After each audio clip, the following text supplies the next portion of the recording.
Pse thua këtë? Ta mbaroj pak. Të kontestoj njëri që je shqiptar? Ta mbaroj pak. Të kontestoj njëri që je shqiptar? Pse bën zhurmusin? A më akuzove? Nisë ka shumë rëndësi. Ju nuk kërkova ka shumë rëndësi. Ka shumë rëndësi. Po ti kam Nuk ky po thot unë di që ai shqiptar, ky të sqaron ty që shqiptar që ndihet ortodoks. Mos më censuro. Po. Ç'i do të thotë? Vetëm Bledi më censuroj. Mos më censuro. As njerëz po censuroj. Po. Jo, e kam me duren. Ç'i do të thotë? Ç'a do të them me këtë? Unë i shërbej Shqipërisë. Aq sa mund. Me të metat e mia shumë të mëdha. Dhe jam dakord për 3 gjëra kryesore dhe mbylla telegrafisht. E para, nuk më pëlqen që kryeministri është marrë me ty, sepse ti je përfaqësuesi i minoritetit dhe nuk është mirë që kryeministri të bëjë një debat, por duke qenë se keni qenë shumë drega darga bashkë më përpara, keni pas shumë miqësi. Jeni ushqyer. Ka gatruar, të lutem, ka gatruar ndoshta tavolinat dhe verën që keni pirë shumë bashkë me atë bisedë që bëri parlament. Ai miku im dule thot prap. E para.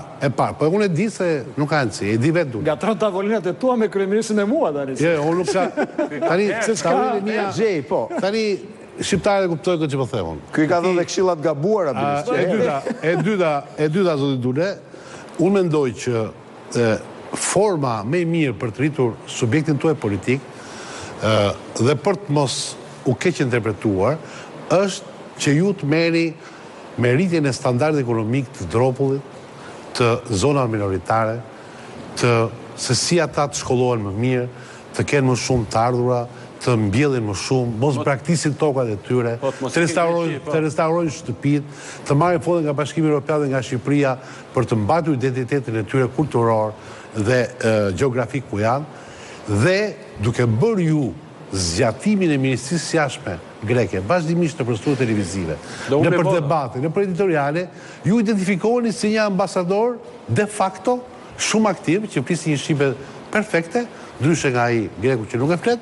dhe si thua, keni sensibilitet të njëjtë me Athinën gjithmonë. Edhe kur gabon Athina, ju e gjithmonë jeni me Athinën për perceptimin tonë, sepse unë mendoj që Tsiprasi nuk ka profil nacionalisti. Edhe Kociasi. Edhe Kociasi gjithashtu. Dhe unë them që 2 përfituesit më të mëdhenj nga kjo polemik janë Rama, janë dakord me Hoxhën për konsum politik të brendshëm, dhe ju që keni shpresë të merrni kredite elektorale në Shqipëri, të kompaksoni elektoratin tuaj homogjen në Shqipëri, dhe sidomos mirënjohje nga Athina. Të dyja palët jeni të interesuar të vazhdoni këtë polemik dhe të na rrisni ne tensione që duam Greqinë dhe grekët që na duan ne mërziten për këtë gjë. Bile vin mesazhe më thonë sa mirë e kalove, sa mirë e ke kaluar në Greqi. Duhet i përgjigjem. Dule, kam një mesazh. Na lini ta duam Greqinë ashtu si e duam. Se na turbulloni ujin. Përshëndetje Blendi, thotë desha të tregoj vetëm një histori të vogël. Unë jam me origjinë nga Tropoja, thotë.